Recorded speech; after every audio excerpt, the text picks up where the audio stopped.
Beautiful Andalusian capital of Seville, or as the Spanish pronounce it, they should know, Sevilla, is famous for many things. Flamenco, Carmen, the Barber, the Marriage of Figaro, oranges, bullfighting, and also, unexpectedly, the Spanish Inquisition. Established here at the Castillo de San Jorge in 1481, the Tribunal of the Holy Office of the Inquisition aimed to convince non-Christian citizens to convert to Catholicism and stamp out heresy in the Spanish kingdom. Thousands were tortured mercilessly and many died under the Inquisition's barbaric practices. Today little is left of the original Castillo, and thankfully the only suffering now seen here is on the faces of these exhibited statues of Jesus next to the foundations, and the only butchery performed here is at the delicatessens of the market hall now built on the site. Catholicism, however, has certainly not disappeared in Seville. Believed to be the world's largest Gothic cathedral, a statistic easy to believe once inside it, is the Cathedral de Santa Maria de la Sede, loosely translated as the Cathedral of St. Mary of the Most High. A statue of the patron saint can be seen in the cathedral's stunning main chapel, if one can find her amongst the hundreds of other biblical figures making up this huge 500-year-old gilded altarpiece. Oh, there she is. Someone who is not so difficult to locate here is Christopher Columbus, although with another tomb dedicated to the explorer in the Dominican Republic, one wonders whether his remains lie here at all. Recent DNA tests have suggested that the remains inside this tomb are those of Columbus, yet it is possible that some fragments in Santo Domingo could also be his, which would be rather apt for a man who didn't like to be in one place for too long. One expects to see the odd piece of religious artwork in a place of Christian worship, and the cathedral doesn't disappoint. It exhibits an impressive collection, mainly by some of Spain's finest masters, including Zurbarán, Murillo, and of course Goya. Yet I think it is safe to say that one is unlikely to expect to see a stuffed crocodile on display in such places.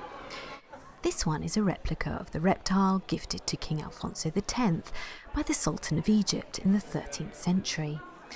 The model is very popular with visitors who do like to take lots of snaps of him. Get it? Crocodile snaps. Oh dear. Most of the cathedral was built in the 15th century on top of what was left of a 12th century mosque. Yet thankfully the Christian architects chose to hold on to the mosque's huge minaret, which today is now known as the Giralda. Although the uppermost viewing platform and belfry are 16th century additions, most of the decorative brick structure was built under the Almohad Caliphate. Inside, visitors can climb up to the belfry via a series of cobbled ramps, originally designed to allow guards to make the same journey on horseback. The views across the city along the way are spectacular, apart from the fact that the most iconic building in Seville cannot be seen in its entirety from here, that of the Giralda itself. From the Gothic to the geometric, Seville's fabulous Metropol Parasol sprouts from the concrete pavement of Plaza de la Encarnacion. Although it initially caused controversy, both in its suitability to stand amongst Seville's more traditional architecture, and in cost, requiring €100 million to complete, allegedly, The piece has attracted thousands of visitors since it first opened in early 2011, bringing in the much-needed regeneration to a neglected community that the project aimed to achieve.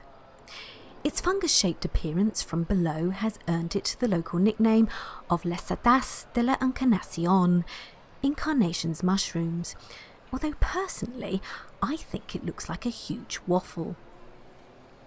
A network of flowing snake-like walkways allows visitors to manoeuvre around the top level of the structure, hopefully without twisting an ankle or two along the way.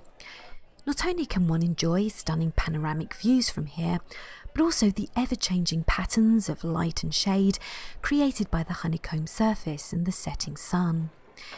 Jürgen Mayer's design, reputed to be the largest wooden structure in the world, may not be to everyone's taste, but it is fast becoming another iconic attraction for Seville to boast about.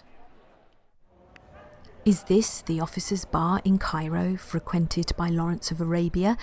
Or is it the palace of the dictator, Admiral General Aladdin of the Republic of Wudea? Or even the royal palace of Theed on the planet of Naboo? Or maybe just a place for Simply Red's Mick Hucknall to let his dreadlocks down? Don't get me started on that. No, this is Seville's Plaza de Espana in Parque de Maria Lucia, which has appeared in a handful of movies and pop videos over the years.